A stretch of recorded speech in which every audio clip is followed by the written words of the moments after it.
जानकारी इस वीडियो के अंदर है। आपसे मेरा अपील है, इस वीडियो को एक तो आखिरी तक सुने। पूरी हमारे नौजवानों पीढ़ी की, बच्चों की, छात्रों की, मजदूरों की, कर्मचारियों, सबकी जिंदगी खत्म, सब बर्बाद, सब गुलाम, सब बदुआ मजदूर, सबके हथकड़ी बेड़ी, डंडे पड़ने हैं, लठ पड़ने हैं, पैसे नहीं मिलने हैं। कम से कम पैसे में काम करना पड़ेगा, कभी भी लगाएंगे, कभी भी भगाएंगे, सब कुछ होगा। अब कोई नहीं सुनेगा, श्रम विभाग नहीं सुनेगा, श्रम न्यायालय नहीं सुनेगा, कहीं कोई अधिकार नहीं बचे, सब कुछ खत्म। सुनना ये वीडियो, सब कुछ इस वीडियो के अंदर है। कल 5 तारीख को मध्य प्रदेश के जो मुख्यमंत्री हैं शिवराज सिंह चौहान जी ने श्रम कानूनों में परिवर्तन करने का फैसला लिया और बहुत सारे, खासतौर से कारखाना अधिनियम और कारखाना अधिनियम के साथ में जितने भी श्रमिकों से जुड़े हुए जो भी सुविधाएं हैं सबको समाप्त करके पूरी तरीके से बधुआ मजदूर और गुलामों जैसा काम करें नौजवान पीढ़ी, हमारे बच्चे, उसके लिए सारे श्रम कानूनों को संशोधन करने का सरकार ने फैसला 5 तारीख को कर लिया। इसकी जानकारी को भी सार्वजनिक कर दिया गया है। इसके बाद साथियों मैं ये बताना चाहता हूं कि कौन कौन से संशोधन शिवराज सिंह चौहान ने श्रम कानूनों में किए हैं। सबसे मुख्य जो है कारखाना अधिनियम है, जिसके अंदर प्रमुख डेफिनेशन है सारी, उसके अंदर बहुत बड़ा संशोधन किया है। मैं उसको बहुत ही विस्तार से आपको बताऊंगा कि कौन कौन सी धाराओं में क्या क्या संशोधन करना चाह रहे हैं, वो क्या क्या बचेगा, तो मैं इसको इसके बाद में बताऊंगा। उसके पहले जो कुछ और संशोधन है, जैसे उन्होंने उसमें मध्य प्रदेश का जो स्थायी नियोजन है, स्टैंडिंग ऑर्डर, स्थायी आदेश, उसमें संशोधन करने का निर्णय किया है कि जहां 100 श्रमिक तक हैं उस कारखाने में स्थायी आदेश के जो नियम है उससे छूट मिलेगी। का लागू नहीं होने का मतलब यह है कि उस कारखाने के अंदर फिर मजदूरों की जो कानून है, सुरक्षा है, अधिकार है, वो सारे खत्म हो जाएंगे। 100 से कम का छूट का मतलब है कि जिसमें 100 श्रमिक से कम होंगे वहां ये स्थायी आदेश लागू ही नहीं होंगे। किसी को कभी भी भगा सकते हैं, कभी भी लगा सकते हैं, कितना वेतन देंगे, स्थायी रखना नहीं रखना, कुछ भी नहीं बचेगा, सब खत्म हो जाएगा। दूसरा ये करने जा रहे हैं कि जो कारखाने जिसमें 50 से कम श्रमिक हैं उन कारखानों में कोई भी जांच नहीं होगी। अगर जांच होना तो श्रम कमिश्नर की परमिशन चाहिए, तो परमिशन कभी होती नहीं, वो जांच होगी नहीं। तीसरा संशोधन ये कर रहे हैं कि जिस कारखाने का डेफिनेशन ये है कि कारखाने का मतलब पहले होता है कि जिस कारखाने में यदि बिजली है तो उसमें 10 श्रमिक, और जिसमें बिजली नहीं है तो उसमें 20 श्रमिक यदि काम करते हैं तो कारखाने की अवधि में आता है और उसको कारखाना अधिनियम के तहत रजिस्ट्रेशन कराना पड़ेगा और कारखाने अधिनियम के तहत उसको सारे नियमों को मानना पड़ेगा। अब इसमें क्या कर दिया उन्होंने कि 10 की जगह 20 कर दिया और 20 की जगह 40 कर दिया, यानी कि 20 मजदूर तक जिस कारखाने में है वो कारखाने का उसको रजिस्ट्रेशन लेने का जरूरत नहीं है। ये मजदूरों की जो, श्रमिकों की जो जिम्मेदारी है वो कोई जिम्मेदारी उनकी नहीं होगी। और ये वाला संशोधन के लिए केंद्र सरकार को भेजा है। जो ठेका श्रमिक अधिनियम है 1970 का, उसमें पहले तो था कि कोई भी ठेकेदार कारखाने में लगाता तो उसको बाकायदा लाइसेंस लेना है। लाइसेंस में कार्य की प्रकृति थी, मैं पहले बता चुका हूं कि किस काम के लिए जो है ठेका मजदूर लेना है, और उसके अंदर यह था कि स्थायी प्रवृत्ति का काम नहीं करेगा। ये सब चीजें तो बहुत पहले खत्म हो गई, ये सब चीजें थी उस कानून के अंदर, इसको कोई मानता नहीं। आज भी बहुत सारी चीजें लिखी है उसमें मगर उसको कोई मानता नहीं। अब उसके अंदर एक ने बीच में संशोधन किया कि ये 20 श्रमिक तक अगर कोई ठेकेदार काम कर रहा है किसी कारखाने में तो उसको लाइसेंस की जरूरत नहीं है। अभी 20 की जगह 50 कर रहे हैं। 50 श्रमिक तक जो ठेकेदार है वो किसी कारखाने में ठेका मजदूरों से काम करा सकता है और 50 तक का उसको कोई लाइसेंस लेने की जरूरत नहीं है। बस वैसे ही काम है, पेठे जैसा काम है, पकड़ के लाओ और उसको रखो, किसको रखना है किसको छोड़ना है, ना उसकी कोई वेतन की गारंटी रहनी है, ना उसकी कोई रिकॉर्ड रहना है, कुछ भी नहीं रहना है। तो ये संशोधन करके ये संशोधन भी केंद्र सरकार को शिवराज सिंह चौहान ने भेजा है। दुकान एवं स्थापना अधिनियम 1958 में इसमें संशोधन कर रहे हैं, और संशोधन ये कर रहे हैं कि अब दुकानों का जो खुलने का समय सुबह 6 बजे से रात को 12 बजे तक रहेगा। अब इसके जो लड़के काम करेंगे सुबह 6 बजे से लेकर रात को 12 बजे तक कितने घंटे हो जाते हैं? तो उनका क्या होगा उसके बारे में कोई चर्चा नहीं है। अब साथियों, नए कारखानों, नवीन संस्थानों के लिए कुछ घोषणाएं की हैं शिवराज सिंह चौहान ने, मगर नए कारखानों के नाम पे जो ये घोषणाएं की गई हैं, ये मान के चलना कि नए के नाम पे इसको लागू करेंगे और ये सब पे लागू होंगी। नए जो कारखाने हैं उनको ये छूट दी जाएगी कि 1000 कार्य दिवस तक, 1000 कार्य दिवस तक बहुत सारी इन कारखानों को छूटें मिलेंगी। इसके लिए साथियों कारखाना अधिनियम में संशोधन तो कर ही रहे हैं, उसके बाद उद्योग विवाद अधिनियम 1947 में भी संशोधन कर रहे हैं, जिसके माध्यम के बाद से वो सारे प्रावधान हैं जो मजदूरों के अधिकार हैं, काम के घंटे हैं, ट्रेड यूनियन राइट हैं, जो सारे स्थायी नौकरी का अधिकार है, जो सारी जितने भी श्रमिकों के अधिकार है वो सारे खत्म कर रहे हैं। कंपनी बेवजह परेशान करके बाहर निकाल देती तो कोर्ट जाता न्याय के लिए, तो जो कोर्ट जाने का प्रावधान है वो भी इसमें खत्म कर रहे हैं कि अब कोर्ट नहीं जा सकते हैं, न्यायालय और श्रम विभाग कोई हस्तक्षेप नहीं कर सकता है, ना श्रम विभाग से कोई कार्रवाई होगी ना न्यायालय से कोई कार्रवाई होगी। मतलब मजदूर को अगर भगा दिया, निकाल दिया तो कुछ नहीं कर सकता है वो। तो इस श्रमिकों को पूरी तरीके से बंधुआ बनाने के लिए, पूरी तरीके से गुलाम बनाने के लिए ये इतना दुखद विषय है साथियों कि इतना बुरा घटिया सोच करके मजदूरों को पूरे तरीके से हाथ पैर काट देना चाहते हैं उनके, पूरे तरीके से। जो 1886 के पहले गुलाम थे उससे भी बुरे बदतर गुलाम, कोई काम के घंटे नहीं, कोई जो है शिफ्टें नहीं, सब कुछ खत्म कर देना चाहते हैं। यहां तक कि ये देखो फायदा कहां तक कि मध्य प्रदेश का जो श्रम कल्याण मंडल है उसमें कहा गया कि जो भी नवीन संस्थान लगेंगे उनको जो है 1000 दिन तक जो 80 रुपए पर श्रमिक के हिसाब से वहां श्रमिक कल्याण बोर्ड में शुल्क जमा होता है, तो वो भी जमा नहीं करना है, उसमें भी छूट मालिकों को दी जाएगी। और 18 जो सेवाएं एक दिन में मिलेंगी, पूंजीपतियों की सेवा एक दिन में मिलेगी। आज अभी एप्लीकेशन डाली और वहां से एप्लीकेशन पास हुई, कोई चर्चा नहीं, कोई ऑब्जेक्शन नहीं, कोई वहां से वसील ठप्पा साइन लगा के उनको देना है। ये पूंजीपतियों के लिए काम। तो भारतीय जनता पार्टी और आरएसएस का टारगेट यही है कि कैसे भी करके उनको, श्रमिकों को पूरी तरीके से, नौजवान पीढ़ी है इसको पूरी तरीके से गुलाम बनाना है, बिल्कुल बंधुआ गुलाम। अब साथियों में कारखाना अधिनियम जो संशोधन कर रहे हैं उसके बारे में बता रहा हूं, क्योंकि ये बड़ा ये थोड़ा विस्तारित जानकारी है, तो मैं आपको डिटेल्स में बताने की कोशिश करूंगा ताकि आपको सारी चीजें पता चल सकें। साथियों, कारखाना अधिनियम की जो धाराएं हैं उसमें से 6, 7, 8 ये 3 धाराएं बचेंगी, जिसके अंदर कंपनियों का जो रजिस्ट्रेशन है उसका करने का प्रावधान क्या है वो इन 3 धाराओं में 6, 7, 8 तो ये धाराएं रहेंगी। धारा 21 से लेकर के धारा 41 ये सेफ्टी की धाराएं, सुरक्षा की धाराएं हैं। तो ये सुरक्षा की धाराएं भी जो लिखा है उसके अंदर वो रहेगा।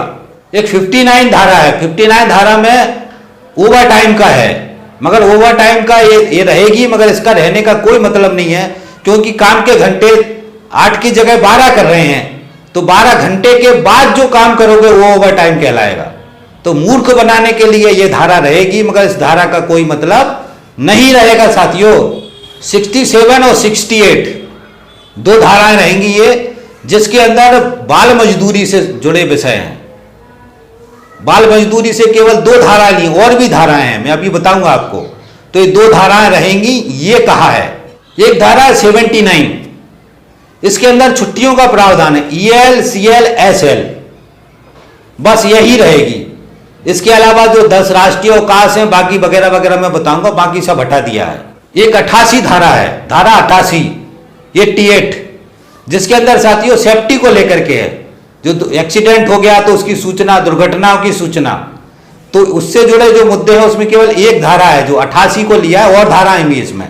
तो इसमें जो सूचना जानकारी वाला है उसकी केवल धारा 88 इसके अंदर रहेगी। और अंत में 112 एक धारा है, और 112 के अंदर ये प्रावधान है कि राज्य सरकार को शक्ति है कि उसको बदल सकती है। तो ये धारा भी वो रखेंगे ताकि जब उनको मर्जी आए तब इस कानून को और संशोधन कर सकें, बदल सकें। तो केवल इतनी धाराएं इसके अंदर रहेंगी। ये शिवराज सिंह का संशोधन है, बाकी धाराओं से छूट मिलेगी। अब बाकी धाराओं में क्या क्या है वो मैं आपको बताता हूं। साथियों, जो कारखाना अधिनियम के संशोधन में धारा 1 से लेके 5 तक, इसमें ये प्रमुख थ्योरी है जो जिसमें कामगार की थ्योरी क्या है, कारखाना का थ्योरी क्या है, कर्मचारी कौन है, कर्मकार कौन है, फैक्ट्री का मालिक कौन है, ये सब चीजों की डेफिनेशन है। इसको वो समाप्त करना चाह रहे, इन थ्योरियों से उनको छूट देना चाह रहे कि ये आप अपने मन से डिसाइड कर लीजिए। उसके अलावा 6, 7, 8 इनने जोड़ा है, जिसके बारे में मैं पहले बता चुका हूं। धारा 9 और 10 में जो श्रम निरीक्षण है, निरीक्षणों की क्या शक्तियां हैं उसके बारे में है, तो निरीक्षण तो इन्होंने वैसे ही खत्म कर दिया। और धारा 11 से लेकर धारा 20 तक ये बहुत ही महत्वपूर्ण है, जिसमें श्रमिक के स्वास्थ्य के ऊपर सारा चीज है। तो ये पूरा स्वास्थ्य के बारे में जो उसके अधिकार हैं, धारा 11 में सफाई का है, 12 में कचरे की व्यवस्था है, 13 में तापमान है, 14 में धूल के कण वाला है, 18 में पीने का पानी है, 19 में शौचालय है, 20 में थूकदान है। तो ये पूरा जो स्वास्थ्य वाला पैटर्न है, इस पैटर्न को भी ये शिवराज सिंह चौहान हटाना चाहते हैं और इससे मालिकों को छूट देना चाहते हैं। 20 के बाद से 21 से 41 तक की मैंने आपको बता चुका हूं कि सुरक्षा की धारा है, तो उस धाराओं को डाला गया है। 42, 43, 44 में भी श्रमिकों की सुविधाएं, बैठने की सुविधा, विश्राम गृह, कपड़ा धोने की सुविधा, जहां जैसे जो गंदगी वाला काम होता है, तो तीनों धाराएं श्रमिकों की सुरक्षा के लिए है, जिसको हटाना चाहते हैं। धारा 45 बहुत महत्वपूर्ण है, वो फर्स्ट एड की है। किसी कर्मचारी को लग जाए, किसी मजदूर को लग जाए, तो हर डिपार्टमेंट में फर्स्ट एड होना चाहिए। अभी फर्स्ट एड का डब्बा रहता है जिसमें पूरा सामान रहता है, तो ये धारा भी हटाना चाहते हैं फर्स्ट। 46 में कैंटीन है, कैंटीन के अंदर भी कारखाना अधिनियम में लिखा है कि ये पैसे नहीं का, छूट पे जो खाना खिलाना है, तो जो छूट पे खाना खिला रहे कैंटीन के अंदर, कैंटीन की व्यवस्था है, इससे भी वो छूट देना चाहते हैं। और 47 में भोजन कक्ष, विश्राम कक्ष, कम से कम खाना खाने का जगह हो, इसकी व्यवस्था हो, इसको भी हटाना चाहते। धारा 48 में जो है शिशु कक्ष है, जो महिला कर्मचारी उनके बच्चों के लिए, वो तो वो करते भी नहीं है, तो इसको भी हटाना चाहिए। धारा 49 में कल्याण अधिकारी, जो वेलफेयर ऑफिसर होता है, तो वेलफेयर ऑफिसर का प्रावधान है, जिसको सारे चीजों का ध्यान रखना है, वेलफेयर एक्टिविटियों का, तो वो वेलफेयर ऑफिसर की धारा भी इसको हटाना चाहते हैं। धारा 50 में नियम बनाने की विधि है, इसको भी हटाना चाहते हैं। धारा 51 सबसे महत्वपूर्ण है। धारा 51 के अंदर जो संशोधन 12 घंटे का कर रहे हैं, 8 की जगह धारा 51 के अंदर ये लिखा हुआ है कि एक सप्ताह में 48 घंटे काम होगा, यानी 8 छंग 48, एक दिन में 8 घंटे। इसी को धारा 51 में संशोधन करके ये 8 घंटे की जगह, जो 48 घंटे की जगह 72 घंटे कर रहे हैं। और 72 घंटे के हिसाब से फिर 12 छंग 72, मतलब एक दिन में 12 घंटे। जो 12 घंटे वाला जो संशोधन है वो धारा 51 में कर रहे हैं, जिसको बहुत ध्यान रखना है। इसकी चर्चा मैं अपने कई वीडियो में पहले कर चुका हूं। 51, 52, 53, 54 ये चारों धाराएं काम को घंटे को लेकर के। पहला मैंने बताया सप्ताह के घंटे, फिर सप्ताहिक अवकाश, जो 6 दिन के बाद एक छुट्टी मिलनी है। धारा 54 में दैनिक घंटे हैं। अभी का प्रावधान है कि एक दिन में 9 घंटे हैं, जो 9 को वो 12 करना चाहते हैं। किस दिन वीकली ऑफ होगा, दिन में कितने घंटे काम करना है, ये सारे प्रावधान अगर आप हटा देंगे तो बधुआ, मजदूर और गुलाम के अलावा क्या बचेगा। धारा 55, 56, 57, 58 ये 4 धारा पारियों को लेकर के है। कौन सी पारी कब होगी, कैसे होगी, कैसे बदलेगी, ये सारे नियम इसके अंदर है। तो ये चारों धाराएं भी वो हटाना चाहते हैं, वो चारों धारा में छूट देना चाहते हैं कि धारा 60, 61, 62, 60 दोहरे नियोजन के लिए है। 61 और 62 में वयस्कों के नाम, कामगार कौन होंगे और कैसे होंगे, उसके अलावा उसका रजिस्टर बनाना है, उनका हाजिरी लगाना है, उनका पूरा जानकारी रखना है। तो ये इसका पूरा प्रावधान धारा 60, 61, 62 में है, जिसको ये हटाना चाहते हैं।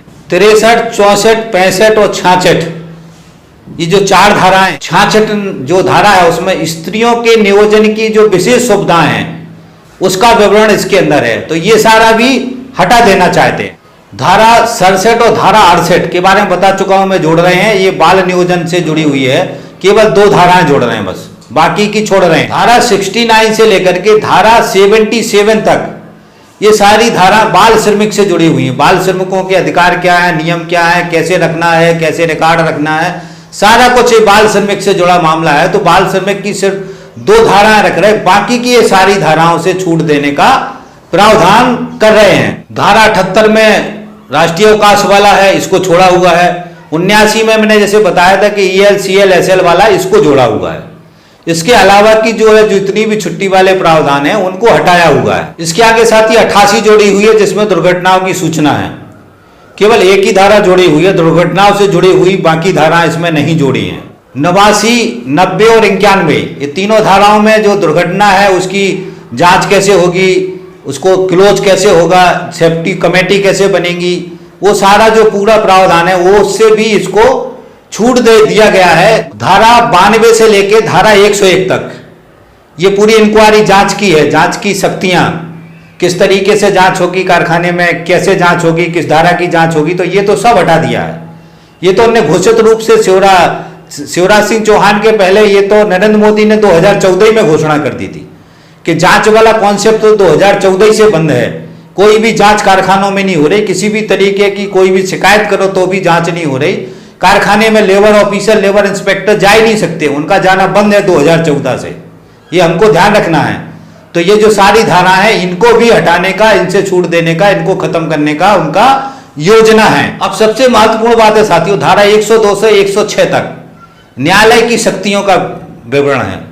न्यायालय की शक्तियों का मतलब है जो मैंने आपको बताया कि यदि हम लेबर डिपार्टमेंट में जाते हैं, वो नहीं सुनता है, हमको नौकरी से निकाल दिया जाता गलत तरीके से फर्जी जांच करके, तो हम कोर्ट जाते थे और कोर्ट जाकर के कोर्ट में हमारा मुकदमा चलता था, वहां से फिर फैसला आता था जिसको मालिक को रखना होता था।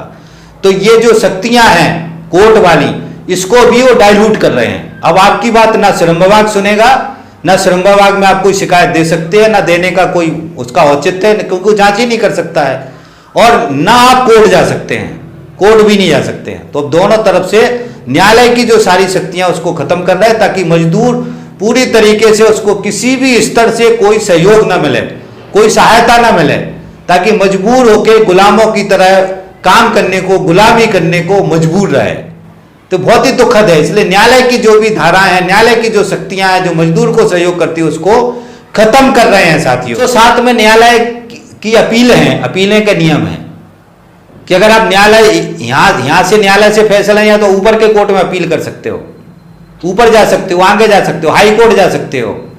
तो अपीलों वाला प्रावधान भी हटा रहे हैं, कुछ नहीं बचेगा साथियों। धारा 108, धारा 109, धारा 110 ये तीन धारा सारे श्रम कानूनों के तहत जो नोटिस लगाना है कारखाने में उसकी धाराएं हैं। एक्ट का नोटिस लगाना है, मिनिमम वेज का नोटिस लगाना है, सुरक्षा का नोटिस लगाना है, सुरक्षा रिपोर्ट प्रदर्शित करना है, एक्सीडेंट फॉर्म भरना है।